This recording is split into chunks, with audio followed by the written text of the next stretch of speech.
لنکا سے جا رہا تھا عرب کی طرف. ہندو ایکسپلائٹ کرے گا, ہماری تہذیب کو ختم کرے گا. آپ کن بندروں میں ہمیں باندھ رہے ہیں؟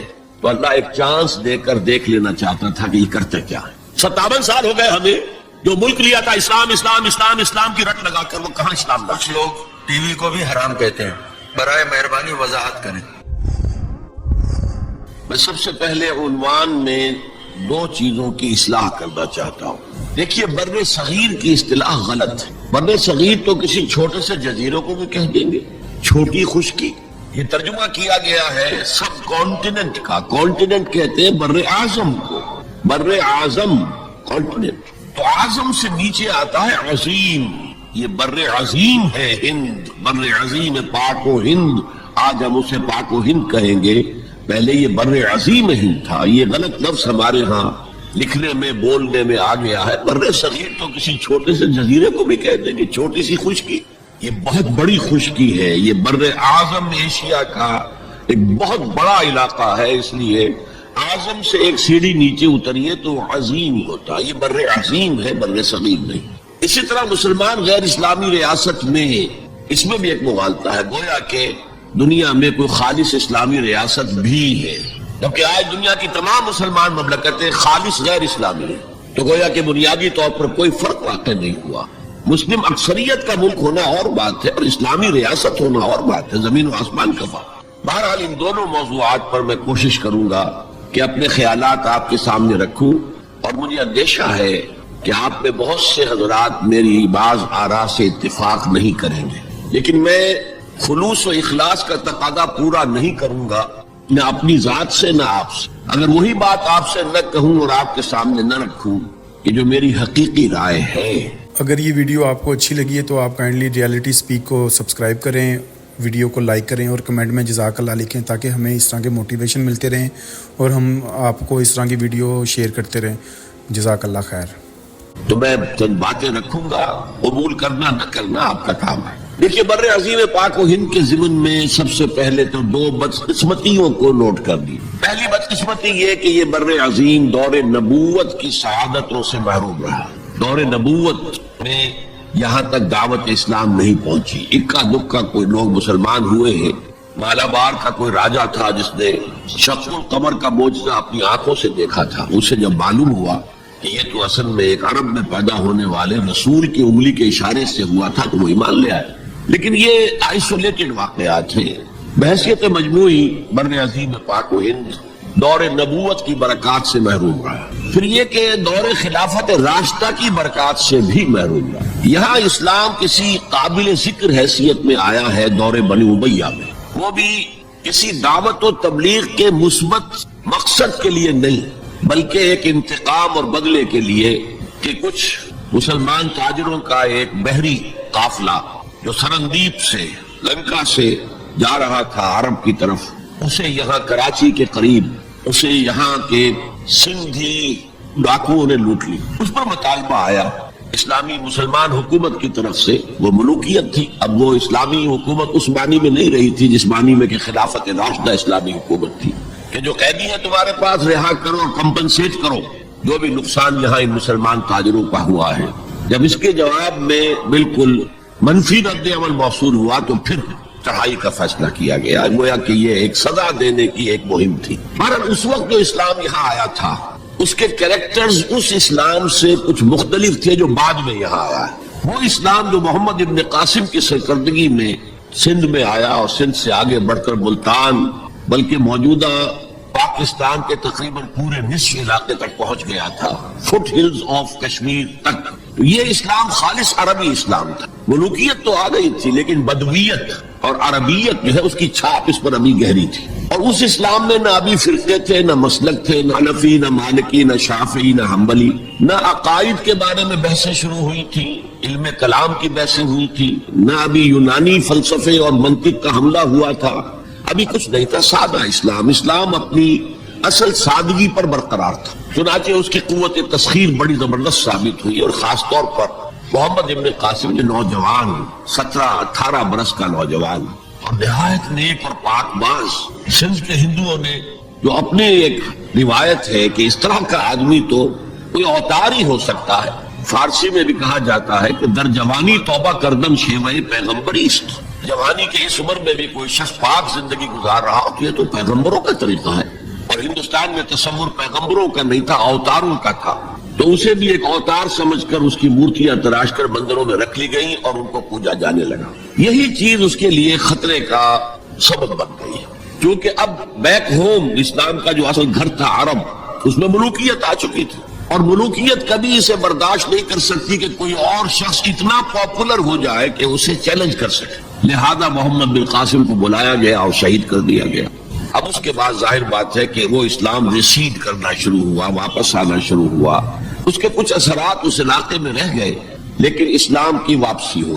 یہ اسلام کا پہلا ورود تھا بر عظیم کی سرزمین پر. اس کے بعد اسلام آیا ہے 300 برس بعد، اور اب یہ آیا ہے شمال مغربی سرحدی صوبے میں جو درے ہیں، کوہ سلیمان میں، کوہ ہندو کش اور کوہ سلیمان میں. درائے خیبر ہے، درائے توچی ہے، درائے گومل ہے، درائے بولان ہے، یہاں سے آنا شروع. اس اسلام کی خصوصیات کچھ اور تھی. ان 300 سالوں میں فقہی مسالک بھی پیدا ہو چکے تھے، حنفی، مالکی، شافعی، حنبلی. ان کے درمیان اختلافات بھی تھے، بحثیں بھی تھی، مناظرے بھی تھے. دوسرے ایک خاص جو ہے تصوف کا فن جو ہے وہ بہت ترقی کر چکا تھا، اور اس میں اکثر و بیشتر وحدت الوجود کا تصور اس کی بنیاد میں موجود تھا. تیسری بات یہ نوٹ کیجئے کہ یہاں جو لوگ آئے وہ سب حنفی تھے، اور یہ ترک قبائل ہی تھے در حقیقت، اور ترکوں میں سے بھی غلام لوگ تھے. اسی لیے پہلا خاندان مسلمانوں کا یہاں خاندان غلاماں کہلاتا ہے. ترک غلام تھے یہ، جو اپنی ذاتی صلاحیت اور اپنی استعداد کے بنا پر ترقی کرتے کرتے بادشاہت کے مقام تک پہنچے. عالم اسلام میں اس وقت 2 عظیم جگہوں پر غلاموں کی حکومت تھی، اور اس سے اندازہ ہو سکتا ہے کہ اسلام میں غلاموں کا فیوچر کتنا روشن ہے. ممالک، مملوک، یہ مصر میں حکمران تھے، وہ بھی غلام تھے. خاندان غلامہ، قطب الدین ایبک، شمس الدین التتمش، یہ سب کون تھے؟ غلام. بہرحال اب جو اسلام آیا اس میں قیادت کی ایک تسلیس پیدا ہو چکی تھی، توحیدی شان نہیں رہی تھی. خلافت راشدہ میں قیادت توحیدی تھی. خلیفہ وقت ہی حاکم بھی تھے، خلیفہ وقت ہی مجتہد بھی تھے، عالم بھی تھے، اور وہی سب سے بڑے اللہ والے بھی تھے. لیکن اس کے بعد جو اسلام میں قیادت جو ہے مسلمانوں کی 3 شاخوں میں بٹ گئی. سیاسی قیادت وہ تو قبائلی عصبیت کی بنیاد پر قائم ہو رہی ہے، تو سیاست تو ہو گئی طاقت کے بل پر، جس کی لاٹھی اس کی بھینس. اس کے بعد جو اس دینی قیادت تھی وہ 2 حصوں میں منقسم ہو گئی. علمی قیادت، علماء، مفسرین، فقہاء، محدثین، اور ایک ہو گئی صوفیاء کی قیادت. تو یہ تھی کیفیت جس میں کہ بر عظیم پاک و ہند میں اسلام وارد ہوا ہے پہلے ورود کے 300 برس بعد. اب اس کے 500 برس کے بعد یہاں ایک اور ایلیمنٹ آیا، اور وہ تھا شیعیت کا. آپ کو معلوم ہے کہ سن 1000 عیسوی میں پاکستان کا جو علاقہ اس وقت کا ہے یہ عالم اسلام میں داخل ہو چکا تھا. شہاب الدین غوری وغیرہ کی حکومت وہاں تک تو تھی. البتہ دہلی پر 1206 میں تخت دہلی جو ہے مسلمانوں کا 1206 میں شروع ہوا. بہرحال اس کے بعد ہم کہہ سکتے ہیں کہ 300 برس بعد یہاں پر یہ شیعیت آئی ہے، داخل ہوئی ہے، ورنہ اس سے پہلے خالص سنی اسلام تھا اور خالص حنفی. شیعیت کی وجہ سے جو کچھ بھی بعد میں اسلام کو یہاں پر اس تقسیم کی وجہ سے، شیعہ سنی اختلافات کی وجہ سے جو بہت بڑے بڑے نقصانات اٹھانے پڑے، ان میں سے مثلا 2 کا میں تذکرہ کرنا چاہتا ہوں. ڈاکٹر امبیڈکر انہوں نے فیصلہ کیا تھا میں مسلمان ہو جاؤں. گویا کہ یہاں کے اچھوتوں کا مسئلہ وہ اس طور سے حل کرنا چاہتے تھے کہ ہم این بلاک مسلمان ہیں. لیکن جب ان کے بارے میں معلوم ہوا تو پھر وہاں پہنچ گئے کچھ لوگ کہ آپ اس مسلک کو اختیار کریں یا اس کو کریں. وہ اسی حیث بحث میں پھر انہوں نے فیصلہ کیا کہ میں کوئی بھی نہیں اختیار کرتا. اگر کوئی ایک اسلام ہے ہی نہیں، اب میں ایک کو اختیار کرتا ہوں تو دوسرے سے میری مخاصمت ہو جائے گی، دوسرے کو اختیار کرتا ہوں تو پہلے سے ہو جائے گی. اب اگلا دور آیا، ہندوستان میں انگریز آ گئے. یہاں موجود بہت سے غیر مسلموں کو شاید میری باتیں اب کچھ ناگوار گزرے، لیکن کچھ حقائق ہیں جو تلخ ہے لیکن حقائق ہیں، انہیں سمجھنا چاہیے. انگریزوں نے یہاں آ کر حکومت چھینی سی مسلمانوں سے بیشتر. ویسے تو یہ کہ ہندو راجے مہاراجا بھی تھے، لیکن بیشتر علاقوں میں تو مسلمان حاکم تھے. لہذا انہوں نے مسلمانوں کو دبانا بہت ضروری سمجھا، اس لیے کہ جو سابق حاکم ہو ان میں ایسپیریشنز پیدا ہوتی رہتی ہیں کہ ہم تھے یہاں کے حاکم، کیوں نہ واپس حاصل کریں. بغاوت کے ان کے اندر جراثیم مسلسل پروان چڑھتے. مسلمانوں کو دبایا اور ہندوؤں کو اٹھایا. کیوں؟ کہ ہندوؤں کے لیے معاملہ صرف چینج آف ماسٹرز کا تھا، کوئی بڑا حادثہ تو نہیں تھا. پہلے مسلمانوں کے غلام تھے، اب انگریزوں کے غلام ہو گئے، اور اس اعتبار سے انگریز نے بھی انہیں قریب کیا اور ہندوؤں نے بھی مغربی علوم اور مغربی سائنسز کو پڑھنے میں بڑی سبقت کی. بنگال میں انگریز آیا، اور بنگال میں آپ کو معلوم ہے اکثر و بیشتر جو سائنسدان پیدا ہوئے جن کی کہ لکھی ہوئی ٹیکسٹ بکس جو ہے بہت عرصے تک استعمال ہوتی نہیں ہندوستان میں، یہ کون تھے؟ چیٹرجی، بینرجی، سب کے سب بنگالی تھے.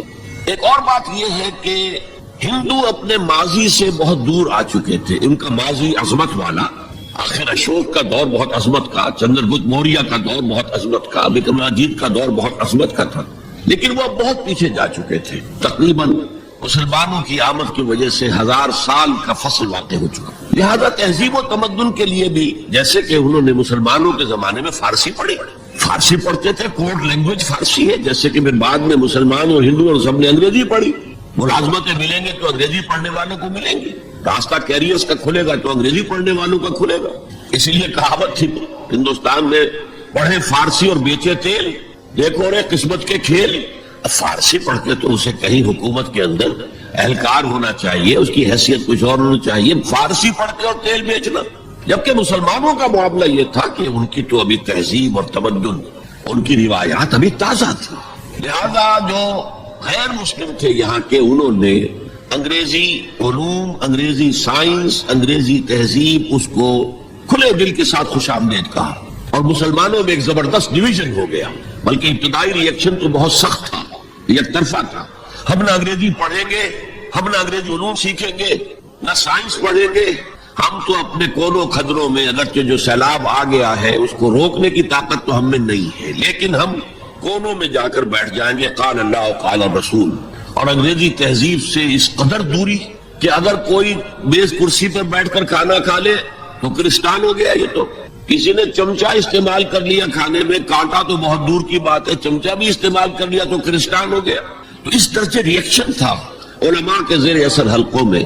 گویا کہ وہ جو گاندھی جی کا فلسفہ تھا نان کوآپریشن، تو مسلمانوں نے انگریزوں کے ساتھ شدید قسم کا naan cooperation from the very beginning شروع کی. اس پر سر سید احمد خان نے ان دونوں چیزوں کی مخالفت کی. ایک تو انہوں نے انگریزوں کو بتایا کہ دیکھو یہ جو آزادی کی جنگ تھی یہ صرف مسلمانوں کی نہیں تھی، 1857 کی، یہ تو مشترک تھی. تو اس کے اندر کیا سبب ہوا ہے، اس کی وجہ سے آپ مسلمانوں سے بودھ محسوس نہ کریں. اور مسلمانوں سے بھی کہا بھائی انگریزی پڑھو، انگریزی علوم حاصل کرو، سائنس پڑھو، سائنٹیفک نالج حاصل کرو، ورنہ تمہاری حیثیت ہندوستان میں کیا رہ جائے گی؟ پلے دار رہ جاؤ گے یا گوشت فروش رہ جاؤ گے، اللہ اللہ خیر صلی اللہ، اور تمہاری کوئی حیثیت نہیں رہے گی.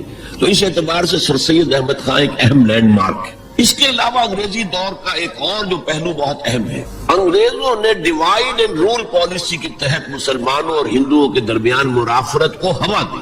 یہ ان کی پالیسی نہیں مستقل، یہ ایک قوم کی حیثیت سے سامنے نہ آ جائے. پھر ظاہر بات ہے کہ ہمارے پاؤں تو اکھڑ جائیں گے یہاں سے. تو یہ جو ہمارے ہاں شروع ہوا، کچھ اور فیکٹر بھی تھے. ہندوؤں میں ایک انتقامی جذبہ بھی تھا کہ مسلمانوں نے ہم پر حکومت کی ہے 800 برس 1000 برس، اور ظاہر بات ہے سارے حاکم اچھے تو نہیں تھے، کوئی اچھا بھی تھا تو اکثر و بیشتر تو عیاش قسم کے لوگ تھے. ہم نے محل بنائے، تاج محل بنائے، ہم نے کوئی کام اور تو کیا نہیں. دین کی تبلیغ تو اولیاء اللہ نے کیا، صوفیاء نے کی. کبھی بھی سرکاری سطح پر، حکومت کی سطح پر یہاں تبلیغ اسلام کا اہتمام نہیں ہوا. ایک دو ایکسیپشنز ہیں. ایک راجہ گجرات کاٹھیا واڑ کے علاقے کا جس نے کہ تبلیغ کا اہتمام کیا، ایک راجہ کشمیر کا تھا جس نے تبلیغ کا اہتمام کیا. باقی حکمرانوں نے کوئی کوشش. آزادی سے قبل متصلاً جو کیفیت پیدا ہو گئی تھی، اس کا ایک اہم فیکٹر یہ تھا کہ مسلمانوں میں ہندوؤں کا ایک خوف پیدا ہو، کیونکہ جو نظام اب بن چکا تھا وہ تو یہ تھا کہ ووٹ کی بنیاد پر فیصلے ہوں گے، ون مین ون ووٹ. اس کے اعتبار سے مسلمان اقلیت میں اور غیر مسلم ہندو یہاں اکثریت میں. تو گویا کہ ہمیشہ کے لیے اگر ایک ملک کی حیثیت سے یہ ملک جو ہے تقسیم آزادی حاصل کرتا ہے تو مسلمان غلام ہو جائیں گے، ان کی تہذیب بھی ختم کر دی جائے گی. شدھی کی تحریک شروع ہو چکی تھی، ان کا مذہب بھی تبدیل کرنے کی کوشش کی جائے گی. میوات کے علاقے میں بڑی زبردست تحریک اٹھائی گئی تھی شدھی کی، جس کا توڑ کرنے کے لیے مولانا محمد الیاس رحمۃ اللہ علیہ سامنے آئے اور تبلیغی جماعت کا انہوں نے سلسلہ شروع کیا. یہ اصل میں میوات کے اندر جو شدھی کی تحریک تھی اس کا جواب تھا، اس سے حفاظت مسلمانوں. تو اندیشہ یہ تھا کہ ہندو ایکسپلائٹ کرے گا، ہماری تہذیب کو ختم کرے گا، ہماری زبان کو ختم کرے گا، معاشی طور پر ہمیں ایکسپلائٹ کرے گا، مفلوج کرے گا، اور اپنی سی کوشش کرے گا کہ ہمارا مذہب بھی تبدیل کرا دے۔ تو مسلمانوں کی ایک قومی جماعت، اگرچہ وہ شروع میں قومی اس کو کہنا غلط تھا، وہ نوابوں، جاگیرداروں، نوابزادوں ان کی جماعت تھی مسلم لیگ، جو 1906 میں قائم ہوئی۔ مسلمان عوام کا اس سے ساتھ کوئی نہ رابطہ تھا، نہ ان کا کوئی رابطہ عوام کے ساتھ۔ اس کی جو 1906 سے لے کر 1924 تک کی جدوجہد ہے، وہ ساری دفاعی جدوجہد تھی۔ ہمارے یہ حقوق ہونے چاہیے، ہمیں اس کی ایشورنس دی جانی چاہیے، ہمیں سیپریٹ الیکٹوریٹ دیا جائے، اور یہ کہ اس سے بھی آگے بڑھ کر ہمیں مرکز میں کچھ زیادہ حیثیت دی جائے تاکہ ہماری بھی کوئی حیثیت ہو، کوئی توازن پیدا ہو سکے۔ بس اسی پر ساری گفت و شنید تھی، اور اس کے ضمن میں محمد علی جناح جو ہے وہ تو پروفٹ آف لو قرار دیے گئے تھے، اتحاد کا پیغام بر۔ وہ 1906 میں تھے انڈیا میں موجود، مسلم لیگ میں شامل نہیں ہوئے تھے، کانگریس کے رکن تھے۔ اس کے بعد 1913 میں جا کر مسلم لیگ میں شامل ہوئے ہیں مولانا محمد علی جوہر کے کہنے پر، پھر بھی کانگریس کے رکن بھی رہے، مسلم لیگ کے رکن بھی رہے، اور انہوں نے حتی الامکان کوشش کی کہ کوئی فارمولہ ایسا بن جائے جس میں کہ اتحاد ہو جائے اور ضمانت مل جائے کہ مسلمانوں کے ساتھ کوئی اس قسم کا سلوک نہیں کیا جائے گا کہ وہ بالکل یوں سمجھیے کہ ایک نیچے لگ کر رہ جائیں اور ان کی کوئی حیثیت نہ رہے۔ لیکن وہ ناکام ہوئے، شدت کے ساتھ ناکام ہوئے، اور پھر اس درجے مایوس ہوئے کہ ہندوستان چھوڑ کر جا کر انگلستان میں بس گئے، اور وہاں انہوں نے اپنی لیگل پریکٹس شروع کر دی۔ ایس ایم اکرام صاحب جو ایک بڑے مصنف ہیں، آب کوثر، موج کوثر، روض کوثر کے جو مصنف ہیں، وہ اہم ترین کتابیں ہیں تین مسلم انڈیا کی، political as well as cultural history, ثقافتی جو معاملہ ہے وہ بھی ساتھ ساتھ ہر دور میں کیا اس کا رنگ رہا ہے، تو اس کو بہت ہی سمجھیے ایک بڑے ماہرانہ انداز میں انہوں نے بہت عمدگی کے ساتھ مرتب کیا ہے۔ وہ اس وقت آکسفورڈ میں پڑھ رہے تھے، طالب علم تھے، نوجوان، وہ ملے محمد علی جناح سے۔ اس وقت تک ابھی وہ قائد اعظم کا تو خطاب انہیں نہیں ملا تھا، محمد علی جناح، اور اس نے کہا آپ ہندوستان چھوڑ کے کیوں آ گئے، ہندوستان کے مسلمانوں کو تو آپ کی ضرورت ہے۔ تو انہوں نے سخت الفاظ کہے تھے کہ ہندو ناقابل اصلاح ہے، یہ اس وقت کی ہندو قیادت پر ان کا تبصرہ تھا، اور مسلمانوں کا حال یہ ہے کہ ان کا کوئی لیڈر مجھ سے صبح جو بات کرتا ہے شام تک ڈپٹی کمشنر یا گورنر تک پہنچا دیتا ہے، تو ایسی قوم کی قیادت میں کیسے کروں؟ لیکن اصل میں ایک ٹرننگ فیکٹر آیا ہے، turning point in the history of Muslim league movement, and that was 1930۔ اس میں جو الہ آباد میں مسلم لیگ کا سیشن ہوا تھا، اس میں خطبہ صدارت دیا تھا علامہ اقبال۔ علامہ اقبال اس سے پہلے ہندوستان میں ایک سور پھونک چکے تھے کہ اب اسلام کی نشأت ثانیہ کا دور آنے والا ہے، اسلام جو ہے دوبارہ دنیا کے اندر برسر عروج آئے گا۔ ایک امید افزا صورتحال علامہ اقبال نے اپنی ملی شاعری سے پیدا کر دی۔ کتاب ملت بیضا کی پھر شیرازہ بندی ہے، یہ شاخ ہاشمی کرنے کو ہے پھر برگو بر پیدا، سبق پھر پڑھ صداقت کا، شجاعت کا، عدالت کا، لیا جائے گا تجھ سے کام دنیا کی امامت کا۔ نوا پیرا ہو اے بلبل کے ہو تیرے ترنم سے، کبوتر کے تنے نازک میں شاہی کا جگر پیدا۔ اور ویسٹرن سیویلائزیشن کو انہوں نے چیلنج کیا تھا، دیار مغرب کے رہنے والوں خدا کی بستی دکان نہیں ہے، کھرا جسے تم سمجھ رہے ہو وہ اب ذرے کم عیار ہوگا، تمہاری تہذیب اپنے خنجر سے آپ ہی خودکشی کرے گی، جو شاخ نازک پہ آشیانہ بنے گا ناپائیدار ہو۔ یہاں فرسٹ ورلڈ وار کے بعد جو عالم اسلام کی کیفیت ہوئی تھی، اس پر کس قدر یاس انگیز، نا امیدی سے بھرا ہوا مرثیہ مولانا حالی نے لکھا تھا۔ قوم کی زبان اس وقت وہ تھی، قومی شاعر جو ہے قوم کی زبان ہوتا ہے۔ بستی کا کوئی حد سے گزر نہ دیکھے، اسلام کا گر کر نہ ابھر نہ دیکھے، مانے نہ کبھی مد ہے ہر جزر کے بعد دریا کا ہمارے جو اتر نہ دیکھے۔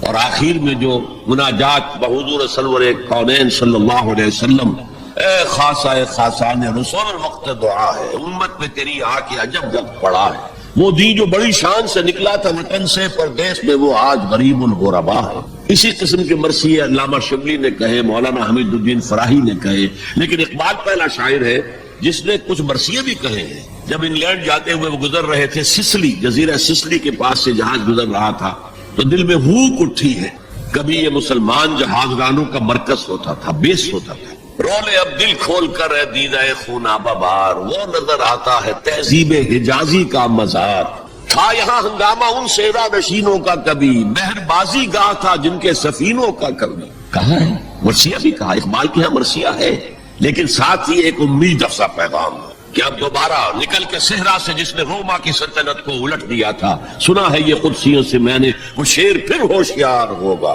یہ جو عوامی ایک فضا ان کی شاعری سے پیدا ہو چکی تھی، ملی شاعری سے، انہوں نے 1930 میں آ کر مسلم لیگ کی موومنٹ میں اس کا انجیکشن لگا دیا۔ اسی طرح چلتی ہوئی ایک تحریک تھی، 1906 سے آئی تھی، 24 برس ہو چکے تھے 1930 تک، اب اس میں ایک انجیکشن لگا دیا گیا، احیاء اسلام۔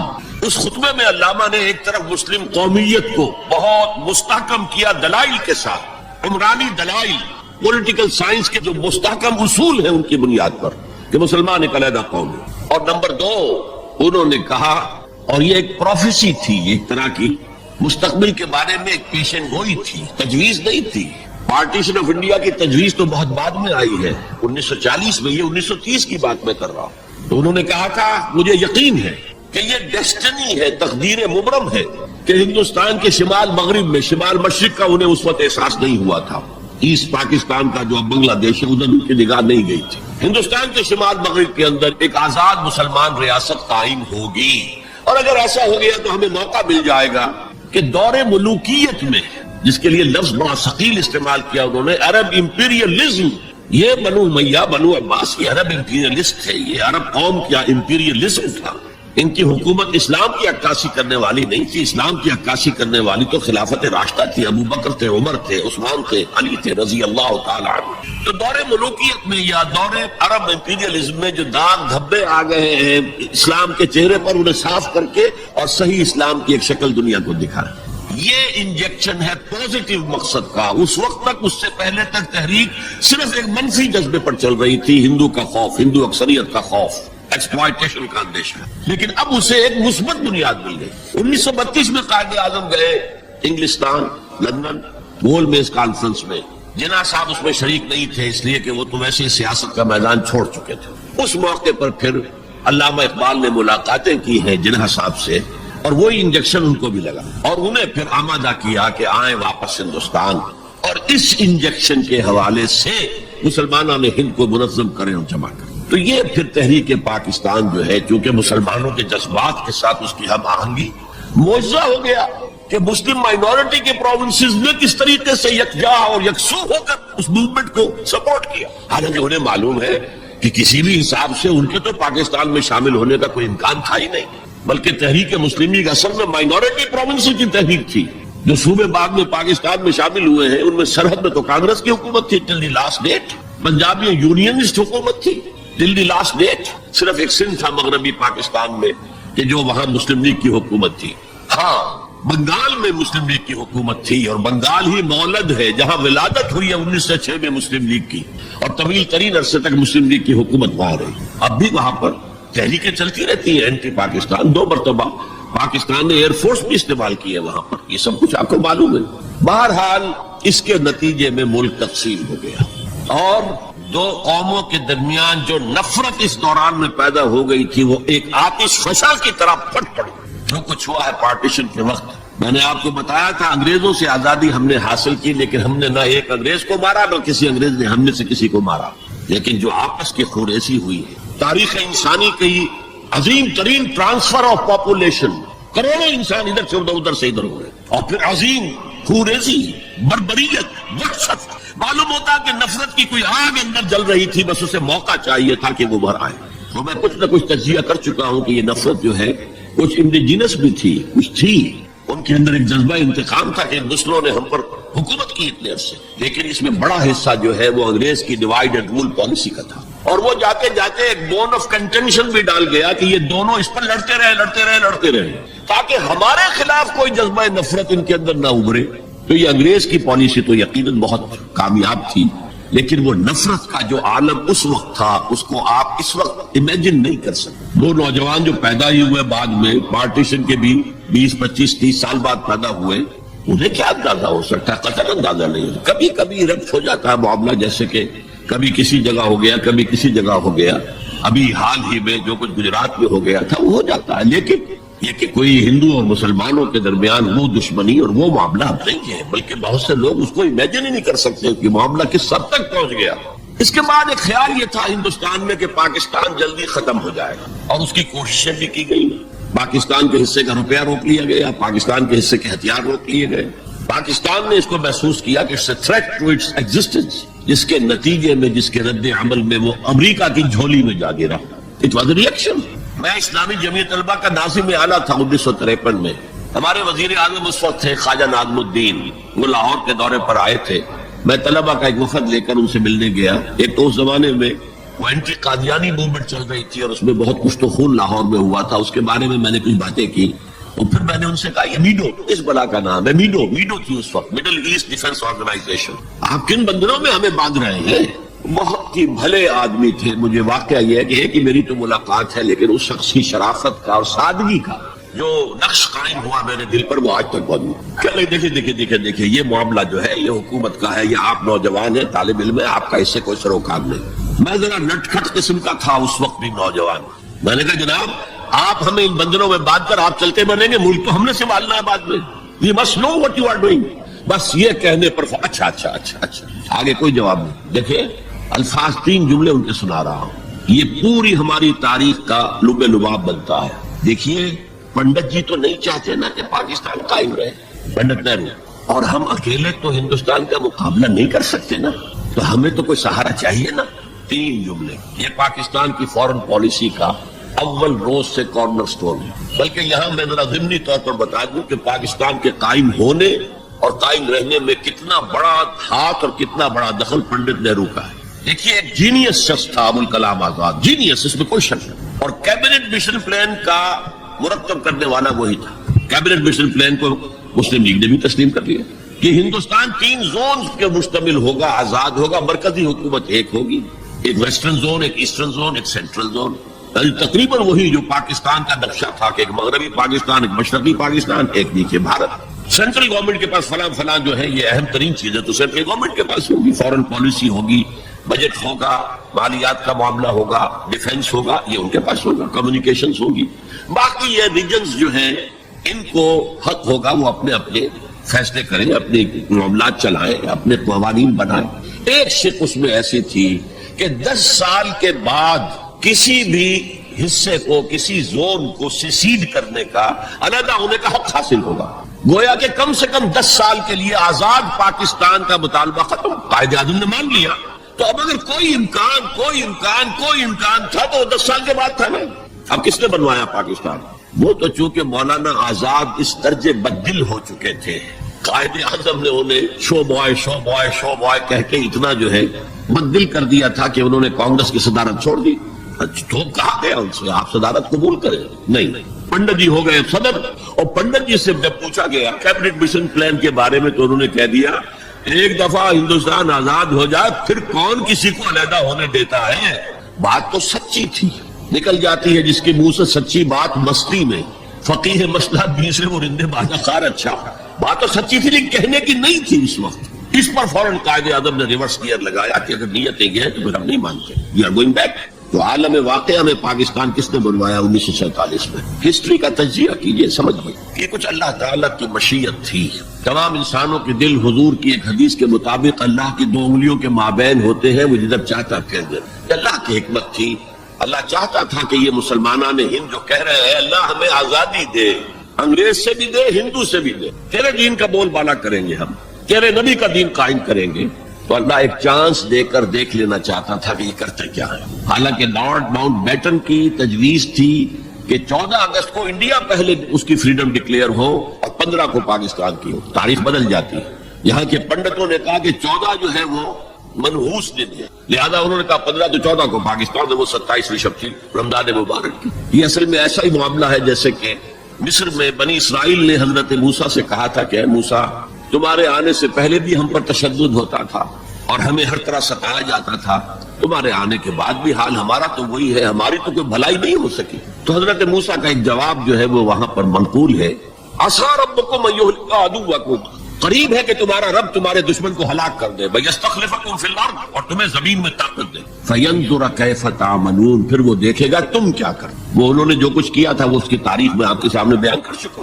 اب صورتحال تبدیل ہو رہی ہے, اب تعلقات کے بحال ہونے کا معاملہ تیزی کے ساتھ جاری ہے, دوستی کی طرف قدم بڑھ رہے ہیں. بالکل وہ بات جو علامہ اقبال نے اپنے اسی خطبے میں کہی تھی کہ ویسٹ پاکستان وہ جو بھی ہوگا، اس وقت پاکستان لفظ استعمال نہیں کیا تھا، وہ ہندوستان کی حفاظت کا ذریعہ بنے گا۔ ہندوستان پر ہمیشہ حملہ آور ہوا نارتھ ویسٹ سے، ہمالیہ کراس کر کے تو کوئی آ نہیں سکتا، اور تاریخ میں پہلی مرتبہ انگریز آئے تھے سمندر کے راستے سے، باقی تو جو آیا وہ کوئی ہن آئے، منگولز آئے، پٹھان آئے، جو بھی آیا ادھر ہی سے آیا ہے۔ تو یہ جو ہے ہندوستان کی پروٹیکشن کا ذریعہ بن جائے گا، اور واقعہ یہ کہ بن گیا، ورنہ یہ کہ کمیونزم سویپ کر کے پورے انڈیا کو لے جاتا۔ یہ پاکستان کے اندر وہ جو بھی مذہبی جذبہ ہے، چاہے وہ مثبت طور پر بروئے کار نہیں آ سکا، لیکن بے خدا کمیونزم کے خلاف جو مسلمانوں میں جذبات تھے، تو اس رو کو، اس سیلاب کو روکا ہے پاکستان۔ بہرحال اب صورتحال جیسا کہ میں نے کہا ہے کہ عام طور پر بھی اب آمد و رفت کی سہولتیں کی جا رہی ہیں،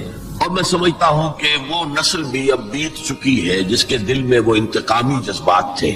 تو رہ گئے ہیں ریمننٹس کچھ تھوڑے بہت کچھ لوگوں کے اندر، ورنہ بائی اینڈ لارج بحثیت مجموعی وہ کیفیت اب باقی نہیں۔ امید یہ بھی ہو رہی ہے کہ کشمیر کا مسئلہ بھی حل ہو جائے یا ختم ہو جائے، ایز اے ڈسپیوٹ ختم ہو جائے، اللہ کرے کہ ایسا ہو جائے، اللہ کرے کہ ایسا ہو جائے، اور پھر بات وہ ہو جائے جو قائد اعظم نے کہی تھی جب ان سے پوچھا گیا تھا کہ ہندوستان اور پاکستان کے تعلقات کیسے ہوں گے، وہ کہا جیسے کینیڈا اور یو ایس اے کے ہیں۔ اب آپ کو معلوم ہے کینیڈا اور یو ایس اے کے درمیان کتنے قریبی تعلقات ہیں، تو ان کا ویژن تو کچھ اور تھا، جو ہوا ہے وہ تو در حقیقت یو مے کال اٹ کہ یہ تو در حقیقت ستم ظریفی ہے، جو بھی تاریخ کی ستم ظریفی ہے، جو ہوا ہے کیا ہوا، nobody could imagine۔ نہ کانگریس کے لیڈرز اور نیتا اس کا امیجن کر سکتے تھے، نہ مسلم لیگ کے لیڈرز جو ہیں وہ اس کو امیجن کر سکتے تھے جو کچھ ہوا ہے۔ میں نے یہ ساری بحث اس لیے کہی ہے کہ میرے نزدیک اب بر عظیم ہند کے اندر اسلام کی دعوت کے بہترین مواقع میں صورتحال تبدیل ہو رہی ہے اور تیزی سے مزید ہوگی، یہ حالات کا تقاضا ہے، it's a march of history جسے کوئی روک نہیں سکتا۔ لہذا یہاں پر اب مواقع ہیں اور بہت عظیم مواقع ہیں۔ اب اس میں میں چند پوائنٹ آپ کے سامنے رکھنا چاہتا ہوں۔ نمبر 1، روح کا تصور اور روحانیت کا تصور مشترک ہے ہندو مت میں اور اسلام میں۔ آتما اور پرماتما کا تعلق، ہمارے ہاں روح کا اور اللہ کی ذات کا تعلق، یسألونک عن الروح قل الروح من امر ربی، اور میں بتا چکا ہوں آپ کو علامہ اقبال کا فلسفہ خودی انہوں نے خود کہا، سورہ حشر کی اس آیت سے ماخوذ ہے۔ یہ واقعہ بہت اہم ہے علامہ اقبال کی زندگی کا۔ سید نذیر نیازی جو ان کے قریب بیٹھنے والے ہم نشین لوگ تھے، انہوں نے خود کوٹ کیا ہے ہماری یہ قرآن کانفرنس میں لاہور میں، کہ ایک دفعہ میں نے علامہ سے پوچھا کہ کوئی شخص کہہ دیتا ہے کہ آپ کا جو فلسفہ برگزوں سے ہے یا نیٹشے سے ہے، کوئی کسی اور کا جو ہے کوڑی لے کر آتا ہے، جو فلسفہ خودی آپ خود کیوں نہیں بتاتے؟ What is the source of your the فلسفی آف سیلف؟ فرمایا کہ اچھا کل فلاں وقت آ جانا، میں تمہیں ڈکٹیٹ کرا دوں۔ وہ کہتے ہیں میں خوشی سے پھولے نہیں سمایا کہ یہ میری قسمت ہے، شاعر مشرق حکیم الامت مجھے لکھوائیں گے کہ ان کے فلسفہ خودی کی سورس کیا ہے۔ وقت معین پر میں آ گیا، کاپی پینسل تیار کر کے، اور مجھ سے کہا ذرا قرآن مجید نکال لینا شیلف میں سے۔ میں نے ساری امیدوں پر اوس پڑ گئی کہ مجھے تو خیال تھا ہسٹری آف فلسفی کی کوئی کتاب نکلوائیں گے یا کسی اور فلسفر کی کوئی کتاب نکلوائیں گے، یہ قرآن نکلوایا۔ کھولو سورہ حشر، پڑھو اس کی آیت، وَلَا تَكُونُوا كَالَّذِينَ نَسُوا اللَّهَ فَأَنسَاهُمْ أَنفُسَهُمْ۔ ان لوگوں کے مانند نہ ہو جانا جنہوں نے اللہ کو بلا دیا تو اللہ نے انہیں اپنے آپ سے غافل کر دیا۔ یہ کون سا اپنا آپ ہے جس سے انسان غافل ہوتا؟ کیا اپنے جسم کے تقاضوں سے غافل ہوتا؟ جسم کو تو بڑا دھو کے اچھے سے اچھے صابن سے دھوئے گا اور جو ہے صاف کرے گا، اور اچھے سے اچھی چیزیں اس میں لگائے گا، تیل لگائے گا اعلیٰ، اور سب کچھ کرے گا۔ ذرا سی تکلیف ہو جائے گی تو بھاگا جائے گا ڈاکٹر کے پاس۔ کس سے غافل ہے؟ اپنے حیوانی وجود سے غافل ہے کوئی؟ اس کے تقاضوں سے غافل ہے کوئی؟ یہ کوئی اور وجود ہے انسان کا جس سے وہ غافل ہوئے، اس کا روحانی وجود۔ اور یہی میں نے آپ کو بتایا تھا، اپنشد کا یہ جملہ میں پڑھ کر وجد میں آ گیا تھا۔ یہ بھی ایک اچھی بات ہے آپ کو بتا دوں، ایک زمانے میں جبکہ امریکہ میں نے کہا تھا تھر تھر کانپ رہا تھا، جو سیلاب کمیونزم کا جا رہا تھا، پورے ایسٹرن یورپ کو کھا گیا تھا وہ نظام، اور ان کے پاس توڑ کوئی نہیں تھا۔ دنیا بھر کے غریبوں کے لیے ایک روشنی کا پیغام تھا، ایک امید کا پیغام تھا، ہیو ناٹس کے لیے ایک بڑی اپیل تھی۔ کہاں سے کہاں وہ پہنچ چکا تھا، لیٹن امریکہ پہنچ چکا تھا، کوئی انویژن تو نہیں ہوا تھا۔ It was the invasion of the philosophy, invasion of an ideology, Marxism. تو انگریز جب کانپ رہا تھا امریکہ، تو اس نے ملینز کی تعداد میں قرآن شائع کیا، انگریزی ترجمہ، یہ گلوریس قرآن، مارمیڈیوک پکتھال کا ترجمہ، اور مسلمانوں میں تقسیم کیا۔ بابا تم اپنے قرآن کو پڑھو، دیکھو، اپنے دین کے ساتھ جم کر رہو، اس بے خدا جو ہے یہ نظام، اس کو ترک کرو، چھوڑو۔ اور ہندوؤں کے لیے گیتا میں نے پڑھی اس وقت، انگریزی ترجمہ،